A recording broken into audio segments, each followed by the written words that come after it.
लोकसभा चुनाव जब से हुए हैं उसके बाद से पूरे देश की निगाहें नीतीश कुमार पर टिक गई हैं, क्योंकि सवाल ये उठ रहे हैं कि नीतीश कुमार कितने दिनों तक एनडीए में रहने वाले हैं। क्या वो एनडीए छोड़ने का मौका देख रहे हैं?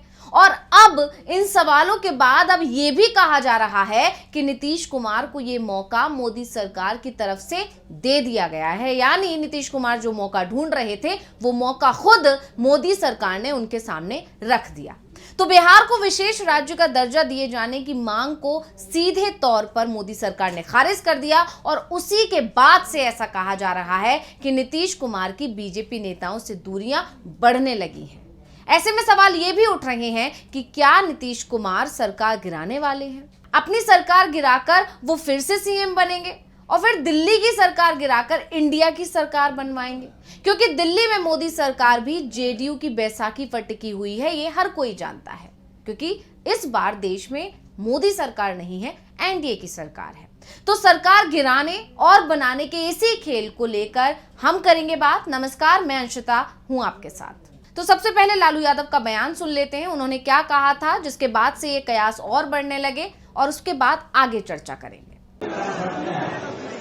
दिल्ली की सरकार बहुत सरकार है।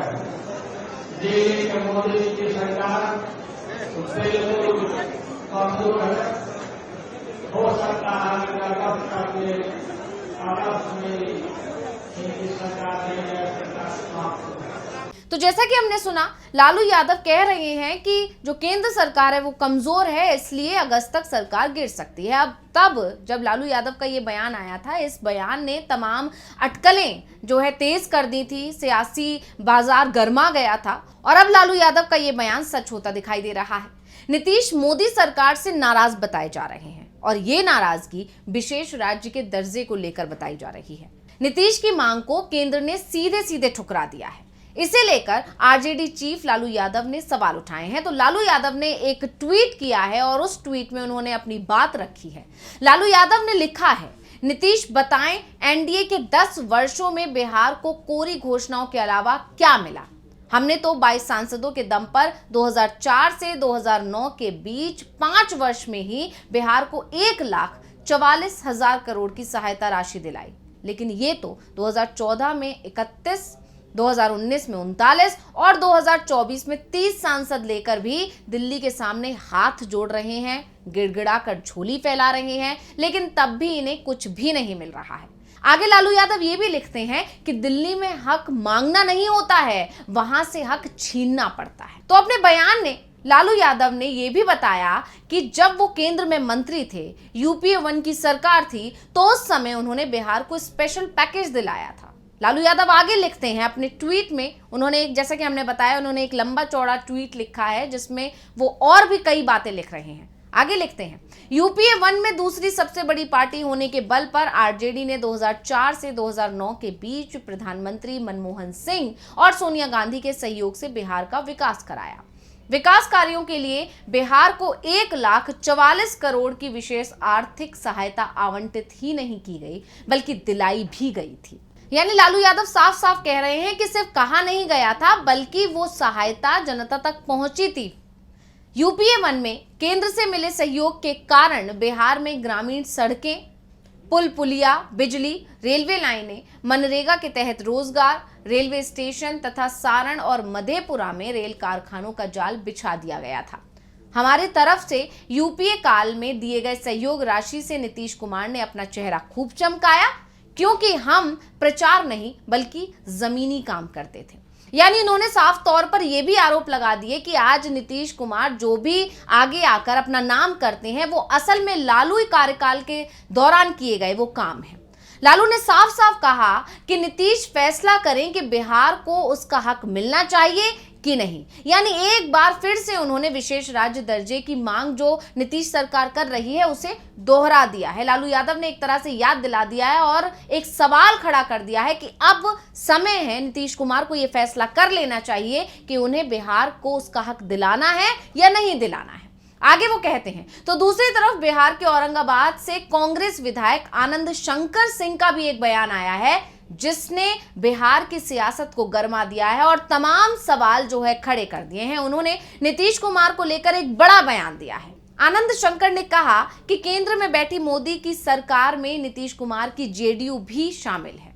आरा की धरती से देश के प्रधानमंत्री ने 1,25,000 करोड़ के पैकेज की घोषणा की थी, लेकिन वो हवाई बनकर रह गया।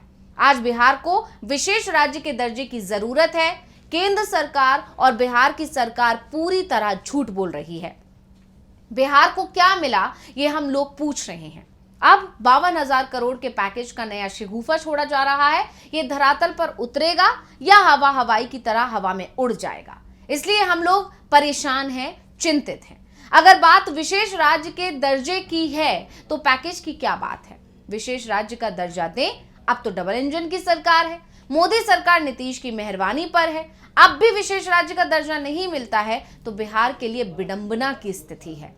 अभी भी नीतीश कुमार हाथ में इतना पावर है कि चाहे तो विशेष राज्य के दर्जे के लिए सरकार गिरा सकते हैं और इंडिया की सरकार बिहार को विशेष राज्य का दर्जा आसानी से दे सकती है।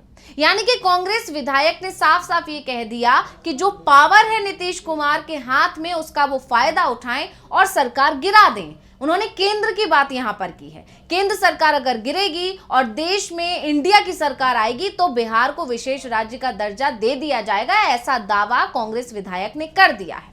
यानी एक बात तो साफ है कि बिहार को विशेष राज्य का दर्जा मोदी सरकार तो नहीं देगी। साफ हो चुका है, जब भी विशेष राज्य के दर्जे की मांग की गई है उसे खारिज कर दिया गया और अभी भी ऐसा ही हुआ था जब केंद्र सरकार में मंत्री ने इस जो मांग है उसको ठुकरा दिया था।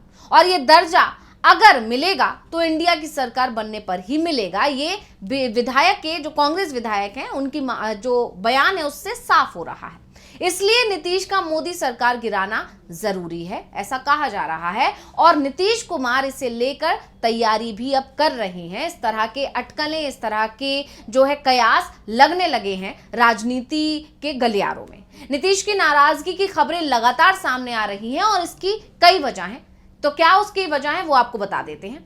बिहार को विशेष राज्य का दर्जा दिलाए जाने की जेडीयू 20 साल से मांग कर रहा है, लेकिन मोदी सरकार ने साफ इनकार कर दिया है कि बिहार को विशेष राज्य का दर्जा नहीं दिया जाएगा क्योंकि वो उस कैटेगरी में नहीं आता है, ऐसा मंत्री का कहना है।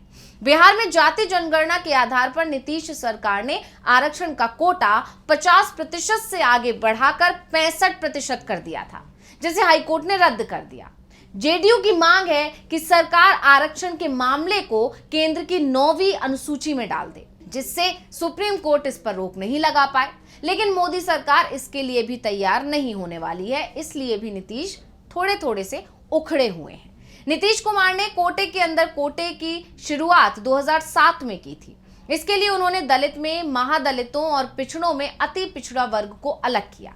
सुप्रीम कोर्ट ने भी हाल ही में कोटे के अंदर कोटे की मंजूरी दी, लेकिन पीएम मोदी ने इसे लागू करने से साफ इनकार कर दिया। आपको याद होगा ये मुद्दा पिछले दिनों काफी गर्माया था और बीजेपी आला कमान की तरफ से, पीएम मोदी की तरफ से साफ संदेश दिया गया कि ऐसा कुछ भी नहीं होने जा रहा है। और कोर्ट ने कोई आदेश नहीं दिया है, कोर्ट ने सिर्फ एक सुझाव दिया है जिसे सरकार नहीं मानने वाली है। और अगर ऐसी कोई स्थिति पैदा होती भी है, किसी तरह की मजबूरी फंसती भी है, तो सरकार जो है अध्यादेश लाएगी और इसे बदल देगी, यानी सुप्रीम कोर्ट का फैसला पलट देगी। अब वापस नीतीश की बात करें तो नीतीश के बारे में कहा जाता है कि जब वो खामोश होते हैं तो दिल्ली में उनके नाम का शोर ज्यादा सुनाई देता है।